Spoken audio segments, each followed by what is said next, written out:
This is the Dane Moore NBA podcast brought to you by Prize Picks, coming at you Wednesday evening. It's October 2nd, and the Karl Anthony Towns trade has been finalized. So today at practice, a couple hours ago, we finally got to hear Chris Finch talk about the deal. He was allowed to comment on the deal once it went final, obviously. So we're going to play a clip or two from that. We also have a press conference tomorrow morning with for Dante DiVincenzo and Julius Randle. So we haven't heard anything from them yet.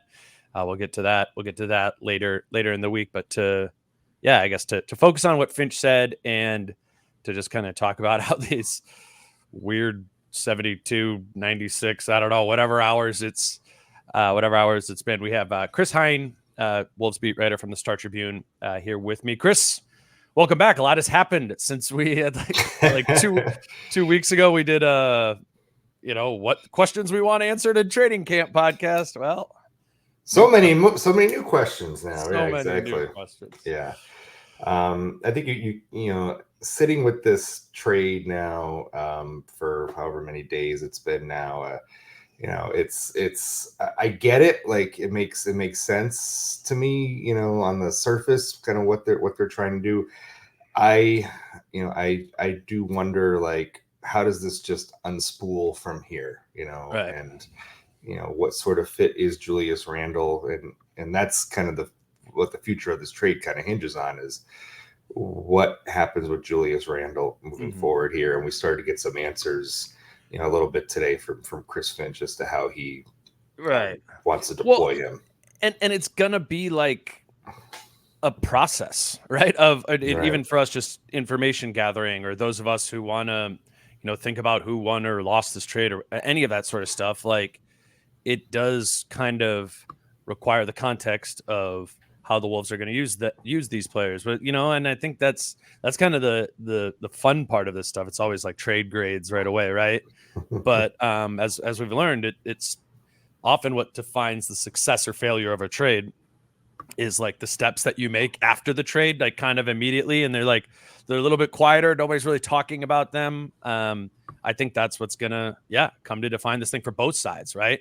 It's not that like there isn't logic behind how the Knicks went forward with this, right? That we can line that up and how that makes sense for them. And I think we can line that up in a different sort of logic and how it makes sense for the Wolves. Right. But it's going to be about how they're able to glue all those things together. I do want to just quickly run through the fact that the deal has been finalized and what sort of went into that, because I'm getting a lot of questions on it.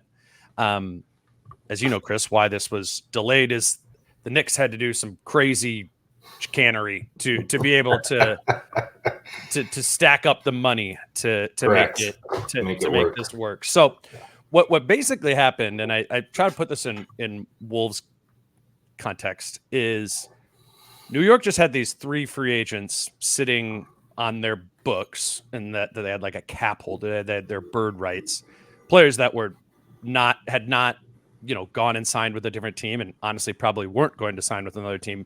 One of the 3 players who ended up being included in this trade, Dwayne Washington Jr., he actually already signed with Partizan over in EuroLeague, and so they had to get out of his EuroLeague contract to come back and sign and trade to go to the Hornets.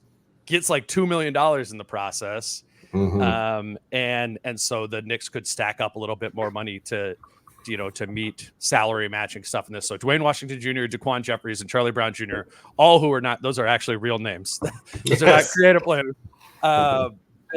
They all, got signed and had to get moved to Charlotte in this process. So I was like, who would these players have been? Who are the guys that the Wolves have cap holds on that if they needed to do this would be? You want to know who the guys are? I looked it up. Let's hear it. TJ Warren. Okay, that makes sense. That's a guy right. Who hasn't signed yet. Austin Rivers, Aaron Brooks, Greg Monroe, and Evan Turner. Those would have been the guys. Evan Turner is still on their books, sort of. They still have his that cap hold. Amazing. Now don't file your retirement papers, because listen, if you can get a phone call and get a couple $1 million out of it or whatever it is, I literally what the heck, right? Yeah. I literally think all 3 of Washington, Jeffries, and Charlie Brown Jr. got like over $2 million something guaranteed in right? this. No, it's like it's a minimum. It has to be. It's a full guaranteed minimum. Actually, slightly above the minimum. So I just thought that was crazy. Also, in the final trade details, it came out that the Wolves also included a second-round pick in this deal. And I've seen some people like, oh my gosh, and they had to give up a pick to get off a Cat. It is the lesser of Denver and Philly's second-round pick this year. So we're literally talking about pick probably like 57. Yeah, really late one. Yeah, like and listen, they remember what they did this year, where they basically took, what was it, the mid-30s or whatever it was pick, and basically punted it. Like they kept trading out of it, completely out of the second round of the draft. Like, so yeah, I don't think that's a big loss right there for them. The seconds are funny, right? Because they're like both nothing and something. Yeah.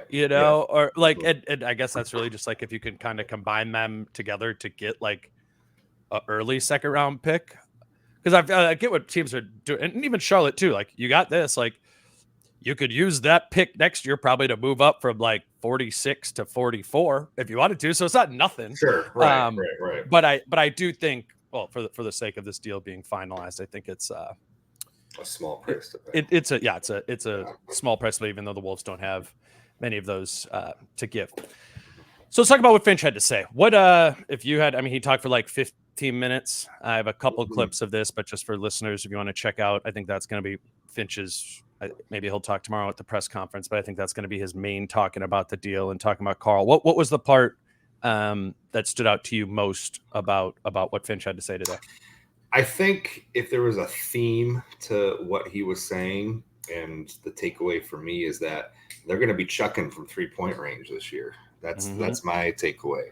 Because not only is DiVincenzo obviously a volume 3-point shooter, but he made a point to say that one of Randle's strengths is driving, creating, and kicking out for threes. So it sounds like this is going to be a team that really has an emphasis on putting up more threes this year, and that seems to be one of the ways in which, or one of the reasons why, they made this deal, and one of the ways that they'll be gearing this team moving forward is for more 3-point volume this year. That was probably the number one thing for me. I have a clip that's on some of what you said there. I'll just play that. Look at Karl being gone as to having lost shooting, maybe having lost spacing, but in many ways, maybe if you just look at your roster, you have like more total shot, 3-point shot guys who are in here overall now. Like, how do you see the losing Karl's 3-point shooting, but your group's 3-point shooting overall, and kind of like spacing elements of that coming out? Yeah, I think a couple things there. One is I believe we led the league in percentage from 3-point shot last year, but we didn't shoot enough. And you really shouldn't lead the league in 3-point percentage. That means you're not shooting enough. You should be pushing. You should be pushing the envelope there. So we definitely need to get up more threes. Volume-wise, Julius is committed to shooting more threes over the last few years in his career. He's had years where he shot it above average. He's had years where he's been a little bit below average. I think some of that is shot selection we can work on, just getting some of those out, turn them into other opportunities. But what we really love about him is he creates a ton of kick-out threes for his teammates. Gets to the heart of the defense, can wheel and then find people. And we know Dante was taking 9 shots a game from the 3-point line after the All-Star break. So it's our job to be able to create them. He's certainly got the trigger to take them. So I think, yes, we're going to lose Cat's gravity from the 3-point line, but we do get other dimensions, I think, that could, to your point, increase our volume. So, Chris, I was thinking about it like this, right? Like, you take out Cat and replace him with Randle, which I'm not. Obviously, Cat's a better shooter and has more gravity to him, as Finch said there. But Julius Randle shot more threes per game last year than Cat did. I saw that. Yes. I was looking that up today. I was like, what? So there's that. I mean, that's a little apples to oranges. It's not the same. It's not the same thing we're necessarily talking about, because shooting is also about the threat of shooting, and Karl's a bigger threat. But like if we look at the 8-man rotation, the two changes are Randle for Cat. That's similar 3-point volume. And then the other one would be Dante DiVincenzo for Kyle Anderson. I mean, Much that's more. a huge difference. Jump. Huge That's jump. a huge difference in 3-point Mhm. shooting. It's funny. We talked all the time last year about, oh, this team needs better space. Oh, this needs more shooting and this and that. Like, have you started being able to picture what that looks like and what maybe where we see the benefit of just having more shooting? I think, they're putting an emphasis on the transition game, and I think transition this year for me is the I'll believe it when I see it kind of thing. Sure. Which was rebounding in previous years for me, and they definitely improved that. So when they start getting out in transition more, I think that's where DiVincenzo could be especially lethal.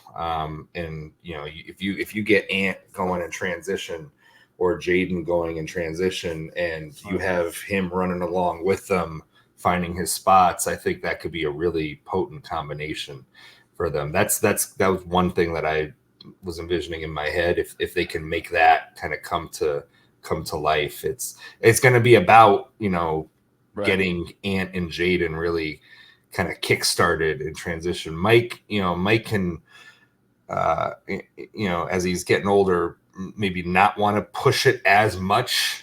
That's got to be Ant doing that in transition, because he is the motor of that. And Randle too, right? Like that's Randle what too, Finch was saying, like Finch grabbing and going. That too, grabbing and going. So I think that I in terms of the half court, they're talking about the 4-5 pick and rolls with Randle and Gobert. So if you're doing that and Rudy's rolling, and if there's a lob threat, I don't know how good of a lob thrower Julius Randle is. I'm not too familiar with that aspect of his game, but if there's a threat there and you're able to, find space in and around that, then I can see that being a potential weapon for them as well. And they love Ant as a catch and shoot 3-point guy. Right. That's they much prefer him doing that than off the dribble. So, and Ant has said he's been working on that this off season. So, I think if you can find ways to make Ant more of a catch and shoot, a more frequent catch and shoot threat, sure, I should say, the better for the offense. So yeah, we were talking about this yesterday, right? Where Ant was mentioning how, being at the Olympics with Steph, he kind of like got excited about learning how to play off ball more and do that, which is funny. It's just like activating yourself, being a cutter, like presenting yourself, basically not just like waiting to go back on defense, which that happened a lot. The Ant did that a lot. They just kind of chilled in the corner and then took a possession off.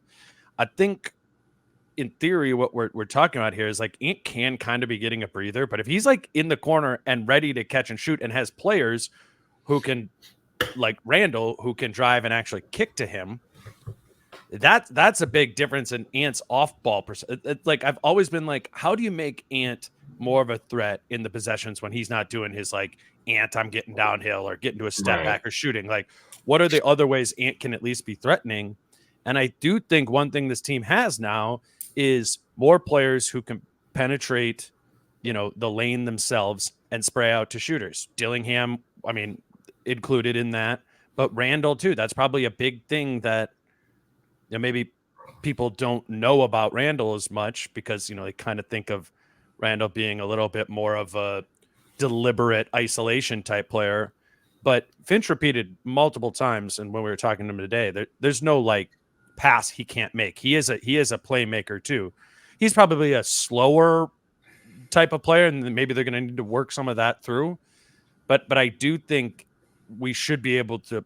This is a new picture, but picture another guy being a primary playmaker outside of Ant or Mike. I think Randle's going to be that for sure. Maybe even DiVincenzo some too.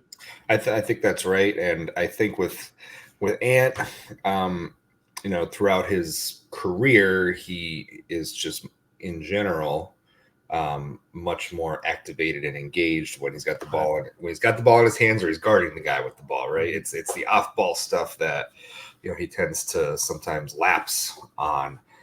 So I will see. I will be, we'll watch early in the season just how much of an improvement or how much of an emphasis that is for him. Did it sink in? Is that something that they're going to be preaching to him? It's going to have to be, man. It's going to have to be too. I mean, and he's, he often, will say that he, gets sick of double teams coming and he's got to give the ball up. And, but if you're able to play off the ball, it's one way to counteract double teams is, getting the ball in different positions. And, you're not always bringing it up and facing two guys on the wing. So, yeah, like a catch and shoot situation can very quickly be turn into a one-on-one isolation situation. For you, like if Aiden's in the corner, like that's a you can grab and go and and do it against a single defense. Let me grab our first break here, but I then want to get to a Finch on the finances. Today's show is brought to you by Falling Knife Brewing Company, and they're back showing games. At Falling Knife Friday night, this Friday night, the Wolves somehow play their first game of the preseason. It's a 9:30 p.m. Central Time tip. Falling Knife will be staying open late for that. So if you do want to go get together with some Wolves fans, watch the game. As always, Falling Knife an option. I want to let you know that's even for the preseason, that's an option. They also have their 5-year anniversary party on Saturday afternoon, just like a classic sort of block party celebrating them. I think I'm going to head over there for a little bit on Saturday afternoon. And then 2 weeks from now, October 19th, right, we are doing Wolves Fest at Falling Knife from 3 to 7 p.m. So just want to get that all on your radar, but particularly Friday night's game, you can go watch in the tap room at Falling Knife. We're also brought to you by Prize Picks. I've been, telling you that I've actually been doing these for NFL games. It's fun. Boy. It's like a little, I know how to like just do it for $5, which is all I'm recommending anybody do here. But it's just like a little fun extra, thing. If you like, this is Thursday night football here, right? If you don't have your like players playing in the game, it's a way to create an additional lineup. But one thing I wanted to show here is like, we've done this before, right? If you take Mike Evans to have more than 61.5 receiving yards and Drake London to have more than 63.5 receiving yards, if both of those happen and you bet $5, you would win 15, 3-1. But there is something called Demons and Goblins on here. I'm showing this on the screen. Sorry for those of you in podcast version, but you can elevate that number. And then if it hits, the return is higher. So if we have both Mike Evans and Drake London to get more than 90 receiving yards in Thursday night football, that becomes, you get 10.5 to 1 on your money. So for a $5 bet right there, that would be, you would win $52.50 on that.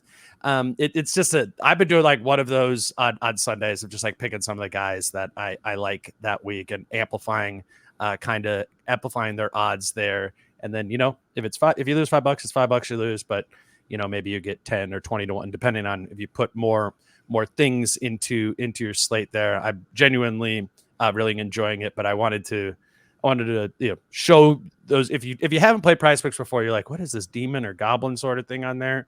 The demon, it's just a fun way to like lean further into your belief in the player that night. So check that out, and also use the promo code Dane. Submit a $5 lineup. You immediately are credited with a $50 bonus into your account. So prizepicks.com, Prize Picks app, promo code Dane. Check that out for Thursday night football, or a wider slate even for Sunday. All right, Chris, let's keep moving on from Finch. I guess I'll do the finances one that John asked him about. I think that was an important piece to hit. Here's Finch on the finances, the deal. Chris, building kind of off of that, there's been a lot of attention on this deal put on the financial aspects of it, what it does for you guys in the future, but in terms of just the basketball fit and what it does for you guys this season competitively, does it change the outlook, or how do you look at just that part of it and what fans should expect from you guys as a team? I mean, again, first and foremost, I think it's extremely important to recognize that this is not a money deal.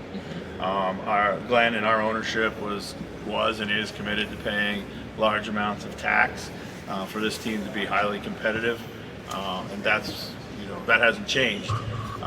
This deal in totality, checks a lot of boxes. We think it's a great basketball trade. We think it makes us deeper in a lot of ways, and in ways that we needed.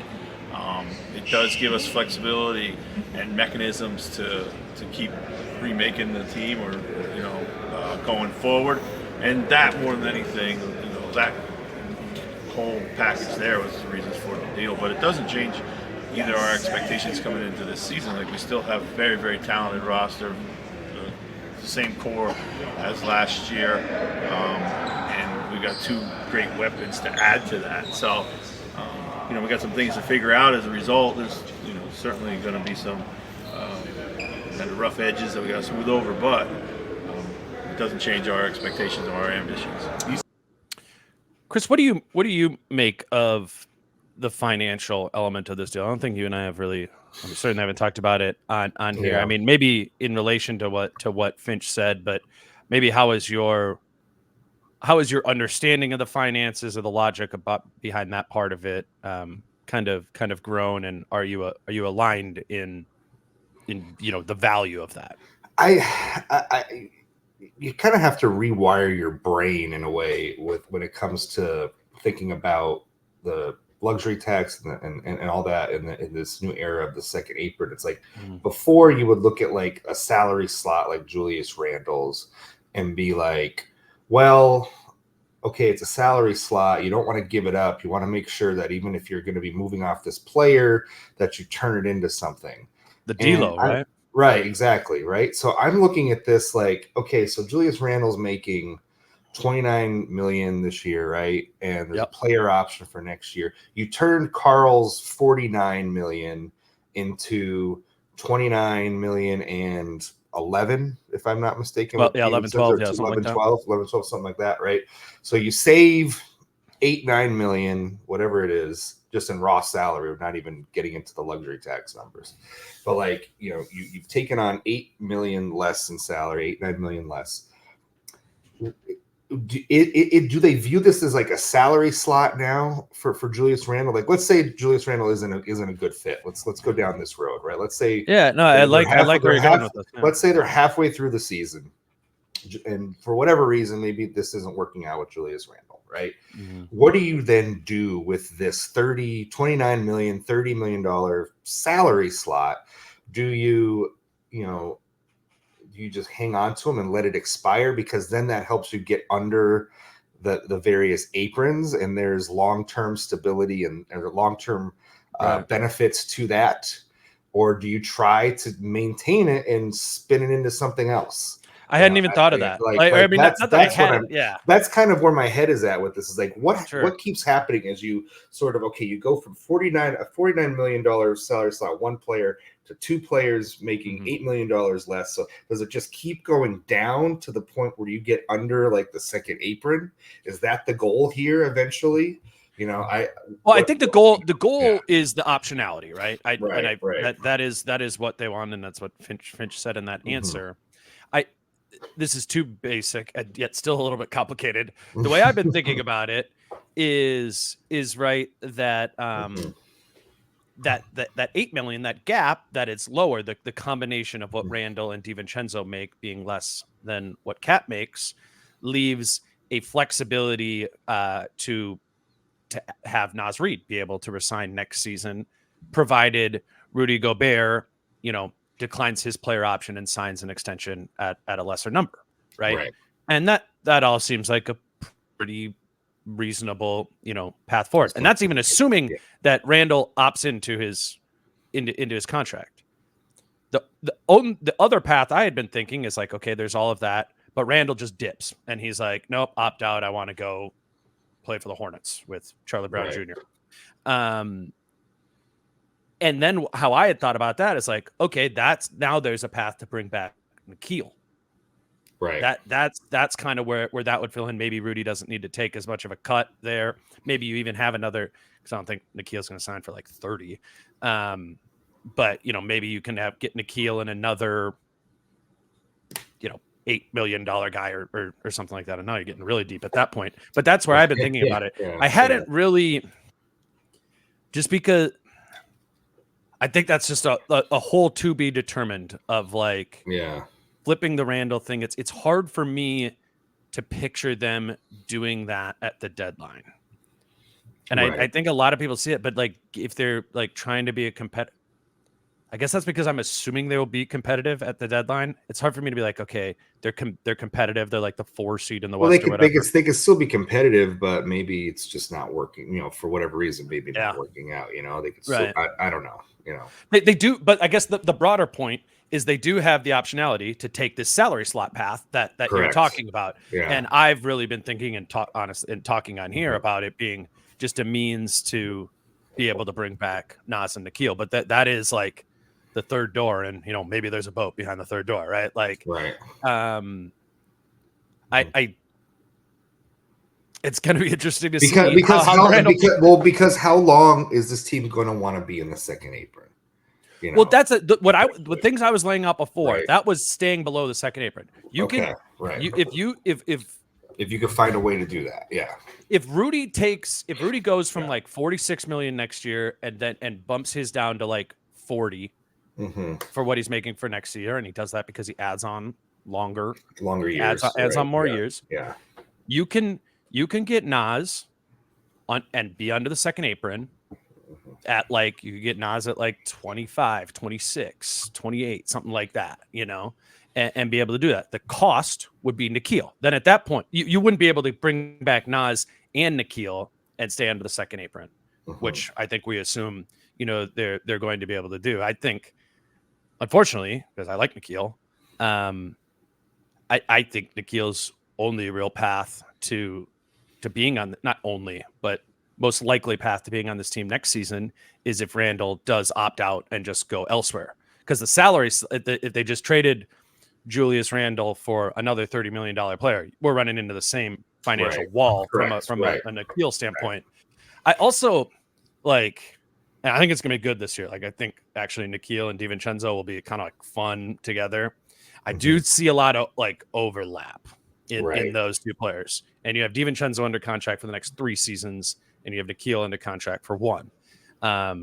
In ways, DiVincenzo might be the Nikhil replacement, just in 12 months from now. But again, a lot of things to come. We have to see how it plays out. Yeah, all that. And that's the point of the optionality. And that's what was the thing that Finch said? Gives flexibility to keep remaking the team going forward. Right. And that's the biggest highlighter. It's like they can go a couple of different routes, whereas before they couldn't. No, yeah. I mean, significantly like uglier routes. It's just the paths are a lot more. Narrow. It depends. It depended on how big of a check you wanted to write before. Now it's like, okay, you've got a little, you kind of have a range of where you kind of know where you're going to end up. Yes. At the end of the day. So I feel like I think they're somewhat, but then, you look at this and it's like, well, what happens if they are really good? Are you in another situation next year where it's like, even though you're really good and you make a deep playoff run and, you try to bring as many people back as possible, are you still in a situation where you have to make a move?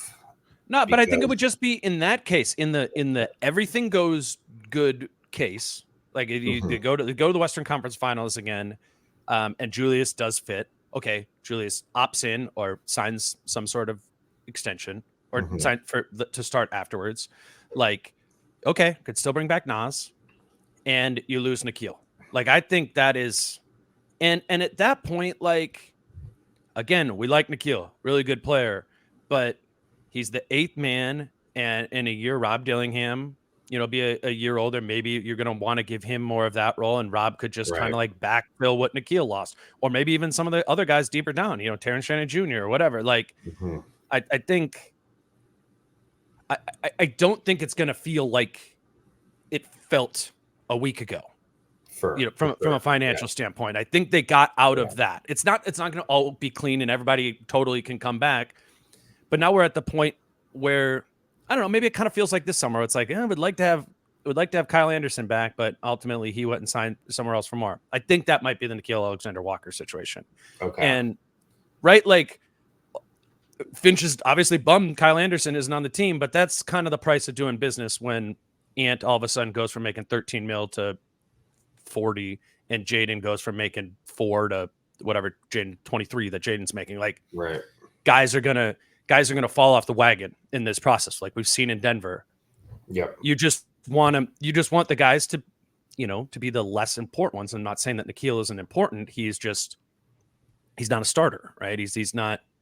I think it would hurt as much as the Kyle piece would hurt. That's at least where I'm at with it. No, it makes sense. I just am thinking about how they, like you said, and who knows how the numbers are going to work. It's going to, I think it's maybe assuming a lot that Nas is going to make this much, and Rudy will make this much, and Nickeil will make this much, and that's totally fair pushback.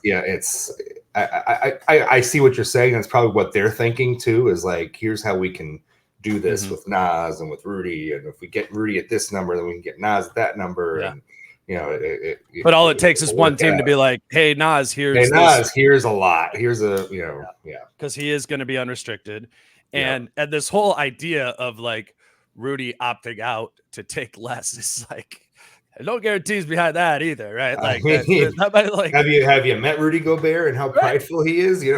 He might just be like anticipating, and to be his prerogative that he's like, no, I'm another max once this is done. Right. Like, I just did what I did for you last year. Like, you're right. That's a good point to close that loop on. Just so I don't say that it made me like Dane said, Finch said Randle's gonna be the starter. I'm just gonna play the clip because of John asked Finch if Randle's gonna start. Is it as simple as cat out Julius in as the starter, or do you give what are you looking at that way? Yeah, I think so. I mean, multiple time All-Star, multiple time All NBA. I see that as something he's earned and brought with him. But obviously you have to figure out how things go here in camp, and but in my early mind, that's how I feel. So, I mean, right now we're operating under the assumption, which already was mine. I don't know where were you at on that? I was Julius Randle was your starting 4, and Nas gets to compete for another 6th Man of the Year award. Yeah, and the way I've been putting it is, I don't think the Wolves had a Nas Reed has to start problem. I think the Wolves had a Nas Reed has to play more minutes problem, and I think there's a way to do that with this grouping, and maybe even sometimes it's Nas in a game playing more than Randle. That very rarely happened, if ever, with Cat, right? Like, there was just something a little bit more built in there of expectation or given minutes to Cat in that way. But it is going to be Randle, I mean, played for Tibbs, right? He's playing a lot. He's used to playing a lot of minutes, and Carl wasn't, for a starter, wasn't like a crazy high minutes guy. He also got in foul trouble a lot, so that kind of depressed his per game minutes. But I think there's a way to keep Nas and Julius most happy, and that's not letting Julius start, having him start, but also with the intention that Nas isn't going to be a 22-minute a game guy, but like a 28 or something like that. That seems doable in that process. So that all checks out to me. I think so. I think it definitely means an uptick in minutes for Nas. I mean, the fascinating thing to me is not necessarily who starts, but what are their closing lineups going to be looking like? Yeah, right. That to me is that's anybody's guess with some of the personnel they have right now. Well, and that's what what Finch said to Britt in that thing when he was talking about things with Ant or things with the team in general. Like, Finch repeatedly brought up clutch time offense and late game offense, which we know has been an issue the entirety of the Anthony Edwards window, even as this team has gotten better. It's that they've struggled, to execute late. Maybe they've needed another guy who can create his own shot. So to that end, I think Julius should close. In that vein of like, if that is the most important, the most important element of that there, I think really the interesting lever to be pulled or not pulled is how much Nas is going to play at the 3 next to both of them. Right? Correct. Yes. which Finch again said today, we can still play Nas at the 3 was with the going to happen. Yep, that or potentially would happen. And obviously you could do a little offense for defense in some of these games, but I wonder when it comes to clutch time offense, is it a thing where you find a lineup that works and you stick with it? Is it matchup dependent? Are you mixing and matching on a nightly basis? We'll kind of see what happens. It's got to be mix and match, man. If you're a deep team, that is an advantage of being a deep team. You got to can mix do and that. match. Yeah, I agree. Because DiVincenzo should close sometimes too, right? And that means maybe Mike isn't even closing sometimes, right? But or Jaden, we know that they want Mike on the floor in these situations as the kind of the cool head, that prevails in a hectic situation. But I'm with you. It's like, are there some nights where Mike doesn't close because DiVincenzo is the better option?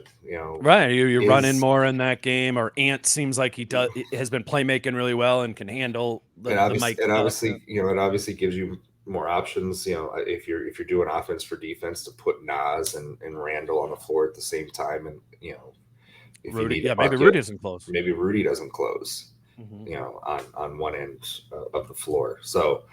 That to me is going to be the most fascinating thing, is what happens in these close games, and just what does it look like? And obviously some of it's dictated by who's got it rolling that night. As we saw in the playoffs when Nas had the 7-3 game against Dallas in game 2, he closed over Cat in that game. Yeah, that's true. So Finch isn't afraid to ride a hot hand on a given night either. So, and that's if everybody's bought into that and there's a piece about that, that's the best way to do it, is to have the 5 best players for that matchup, or the 5 hottest players for that, at that time, to be able to close the game. And, they got at least 7 guys who could close. I mean, maybe Nikhil isn't quite there, but situationally, Nikhil's been awesome too. Like what if he's having one of his games? So yeah, I do think that will be very interesting to track in the first close game of the season. We were just like kind of talking about Rudy, but I was rereading some of the things you've written about the trade today, prepping for this, and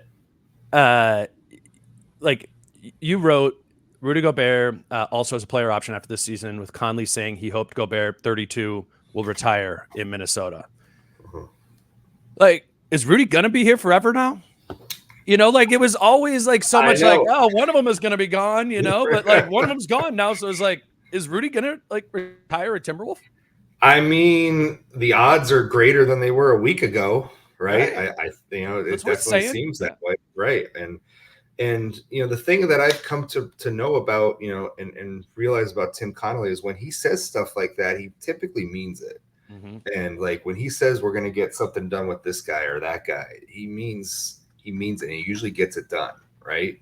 And so when he says something like that, I believe that he means it, and he's going to prioritize getting that done. He said at Media Day that they've had some good conversations around that. So, I got that clip. Let me play that clip right now. Yeah, go ahead. Yep. As of right now, you have 2 guys on your roster that have player options for next season, Nas and Rudy. What goes into factoring into that? When do you start to talk about, making progress or not on that, and what are some of the factors that go into that? We've had some nice discussions with Rudy. Certainly we want him to be here as long as he wants to be here, and we hope he ends his career here. With Nas, it's a bit different. There's not much optionality from a team side. There's not much we can do, but we feel like our goal is to ensure that everyday guys come and have fun.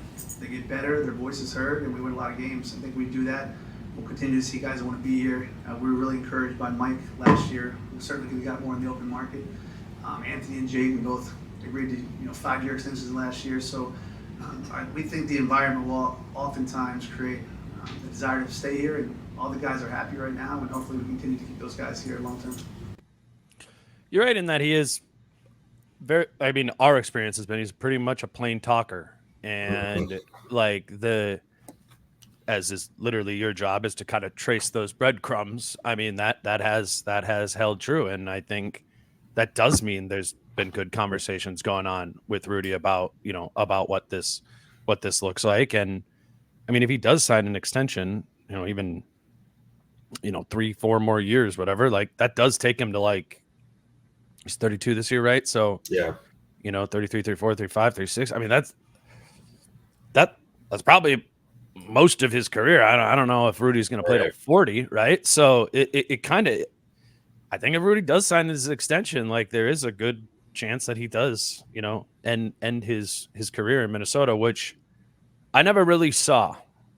I don't know. I always kind of thought that there would be, like, we would get a Rudy period of time, and then it would be the younger guys, Yeah. But part of that was just based in not sure they were ever going to be able to trade Carl's contract or whatever. Like it, I do think we need to open up our minds to the idea that Rudy Gobert might like retire a Wolf, and that's that's just new. I thought that when they made this deal 2 years ago that I would not have anticipated this. I would have thought, Right. they have him for this 3-year window, and then probably in year 3 you give it time to see what it looks like, and then by year 3 you've kind of made up your mind, like either this is working or not. You try to trade him, whatever. But here we are talking about an extension for him that like if I had to guess would probably be coming down the pike, because Tim Connolly does say these things and then follow through on them. So that gets into the discussion of how well can his game age as he gets a tick older every year, and what does that mean for what he can and can't do out there? I would tend to think that, I don't know, just spitballing and thinking about how he plays stylistically, what he's good at, what his strengths are. I mean, he's never been fleet of foot, so it's not like losing some athleticism is going to be the biggest problem for him. But I think his game could age reasonably well. But when it comes to what he always gets criticized at, fairly or unfairly, the perimeter defense and isolation matchups, that's obviously going to just become more and more magnified as he gets older. Yeah, it's just going to be the first thing to go for anybody. Right. I do think it's worth noting that I think Rudy had his best isolation defense season of his career last year. Nobody wants to hear that on social media. Hey, I know, but if you watched all 82 games, there was countless times. I can assure you that Twitter did not. Yeah. 82 games. Well, and then Twitter very much did see Luka get him. Yep. And Luka got him, and that's true, and that's probably, that is what probably the aging of Rudy looks like is in those situations of being that half step slower. But does it take away from the main stuff that he does of being a rim protector, being an intelligent defender? That's what I'm saying. Being a lob threat, at 35, I'm pretty sure Rudy Gobert is still going to be doing. That's exactly doing those things. Right, yeah, right. But, I could see that part of his game aging relatively well. Right, and maybe you just need to keep him in a drop at all times. Then once he gets older, right? No, not up, which is what he did his first 8 years exclusively in the NBA. So you won't be losing that much. It's been nice that he's shown more of a willingness to get out there, and I think that helped the team be elite defensively next season. But that if we do see the day where Rudy Gobert is 36 years old in the Timberwolves jersey, he's that's probably what has gone away. Last thing, you wrote about Jaden McDaniels today, and kind of his role finally growing. He was asked about that at media. I'll play that clip and we'll talk about him. First real crack at the playoffs last year. Did you feel like you built either, confidence or even more belief in just the way that you played, and how do you think that carries over into a season where it does seem like, given all the trade and everything, that you're going to get a lot more of a role? Yeah, I'd say for sure, just coming out of the last series or the last playoffs, my confidence is super high. Even going in, it was still high, but just doing them things in the playoffs, I feel like it just shows yourself what you can do, and then just the work that you put in. So I would just say continuing to work at the level I was working at before the playoffs started and leading up to the regular season. So we talk every year at seemingly like, oh, how can Jaden's role grow offensively? Is this one of the first years though where like you truly believe that probably will occur?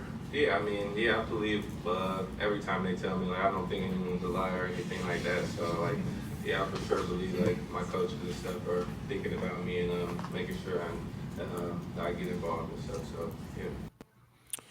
Chris, how do you see Jaden's role evolving this year? I was trying to think about that the other day too. That's why I asked Finch about it. Like, okay, so they want him to get out and transition more. And again, that all sounds well and good. They want everybody to get out and transition more. But in the half court, what does that look like? Because I think at times Jaden has shown a good handle, a good ability to get to his spots, and I think that he's got more than he has been able to really show. Finch brought up Jaden Rudy pick and rolls, that we might be seeing some of that this season. So, him playing more with the ball in his hands, I'd be curious to see what that looks like. And if this is a new era of more off ball Anthony Edwards, then let's see what Jaden's got a little bit, and I don't know what else that looks like necessarily, especially if Julius Randle is going to be trying to create threes for people. I mean, there's going to be a heavy dose of Jaden just standing in the corner waiting for threes to come his way. Like, that's still going to be a heavy part of his offense, I'm sure. But, you got to, find ways to, I think, get him more in the mix. I think the verbiage Finch used is I got to call his number. Call his number more. Right.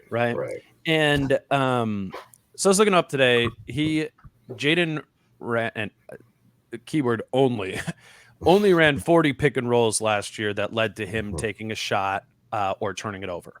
That's not, that's right. Like, I'm going through the clips and it's like, there was once very few games. It's one every other game. Yeah. It was, and I'm telling you, they were not play calls. It was like, there's 7 seconds left of the shot clock.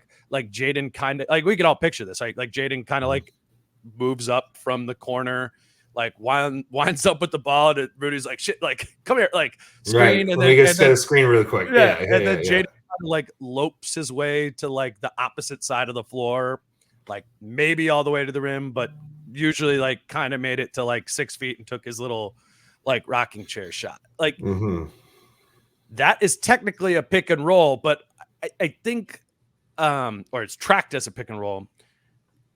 I'm curious if it's just like finding more of that in the flow, as Finch would say, more of those maybe in more opportune, situations. I'm telling you, a lot of the time it was late in the shot clock. Like those aren't right. And that the numbers aren't very good on it. I think part of it was they were like semi grenades. Right. Right. Exactly. Yeah. But it's also hard for me to be like, or even to agree with the idea that it's ever that good of an idea to be like, okay, let's run a play that's for Jaden to go get his shot. Not because he's bad at it, but like, why would you run that with him when you could run it with Ant or with Julius? Or like, well, that's what they've run into for the last 2 years. Like, it's like, why would we run this with Jaden when we could run it with others, right? And so I just don't see they might run into the same problem again. Like, that's just how it is. I think it was a huge achievement last year to keep his usage rate the same as it was the year before when Cat didn't play. Like that was they found a way to involve him. They got him in transition a little bit more. They got him going from the corner some. Like Jaden had like 14-15%. Like it wasn't a minuscule usage rate. Right. I just struggle to see how that's gonna get a lot bigger. And maybe the answer just is Jaden's way better now. And like, that's not out of the realm of possibilities. And maybe there's just more that he can do. And maybe it's a better look. It's preseason talk. It's, hey, this guy's had a great summer. We're in that time of year, right? Best shape of their lives. Had such a great summer in the facility every day. All that stuff, right? So we heard that from Finch about Jaden on media day. We'll see if that's true. Right. But I'm with you. I even though I wrote the story, it's like, again, I'll believe it when I see it. It's just especially when especially if he's out there with Julius Randle too at the same time. It's like you're talking about how good of a creator Julius Randle is. You're going to take the ball out of his hands, then you're going to take the ball. How much and you could be like, okay, maybe get Jaden going with the second unit more, right? But shouldn't they do that with Julius too? Right.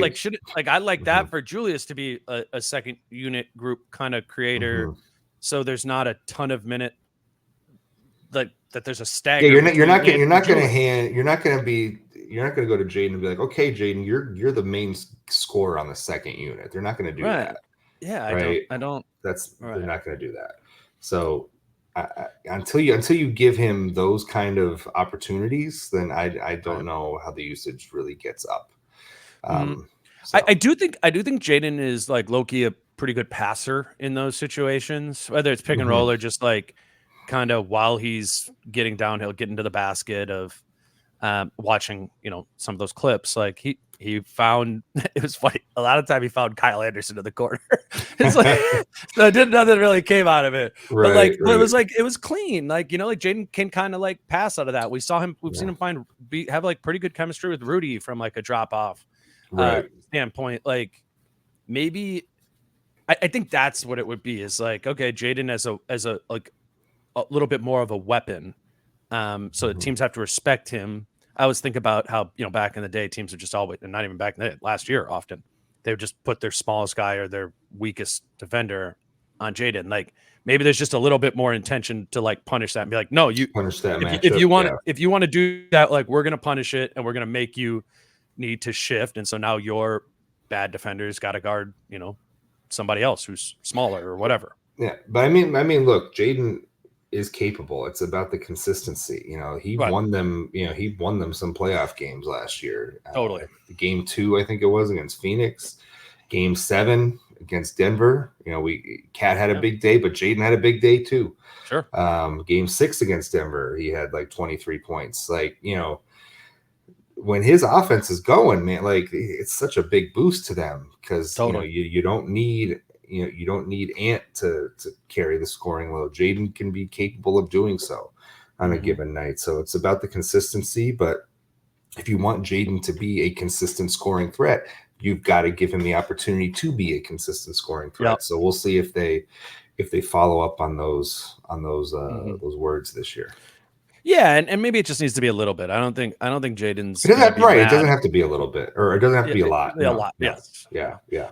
I just think about this, like when we were at practice today, I was watching him shoot for a while. Looks like he's shooting faster, which like a little bit more comfort. Like it looks like a guy who's been in the gym shooting all summer and has greater confidence in that 3-point shot, which is also just, that's going to remain a big part of his usage, is just being the spot up guy. It is. Can you knock him down? And that has always been the case, but he did dip in his 3-point percentage a good amount last season, like 39 to 34 or something like that.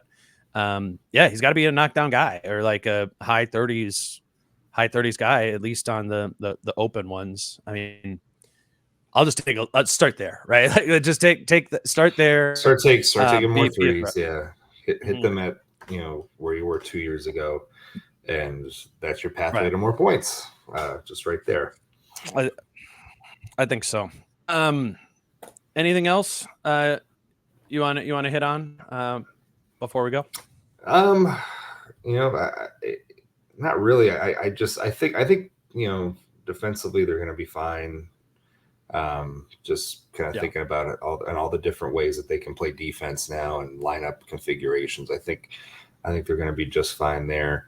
But yeah, I just think it's a new era, Dane. It's a new era. It is. Well, you've been here for a lot of eras already, man. Yeah. This is I think the team has now completely turned over. Carl was like the last guy from the first Wolves team I covered. You know who else was on that team, though? Oh, that's right. Yeah, that's right. He's back. It hasn't quite. Right. It hasn't quite all the way turned over, right? They haven't fully cycled. That asterisk. Yeah, we fully cycled that. We're on we're on era 2 of Kata in the Wolves uniform. That was funny to see him at practice today. I was like, oh, I was like, wow, okay, there's Kata. Yeah, he's back. And I gave like a head nod. I'm like, do you know me? I don't know if you know me. We'll see. Well, yeah, a lot. Yeah, I don't know. It's good. You're gonna have quite the story to tell this season. We know a lot more. I mean, we're gonna have to be doing what we've done in the past few seasons of like, this isn't just running it back. This is a new look.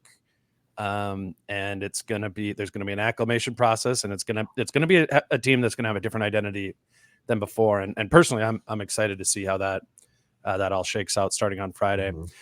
But I guess next up on our to-do list, or the Wolves to-do list, is a press conference for Julius Randle, Dante DiVincenzo, and I would assume Keita Bates Diop as well on Thursday morning.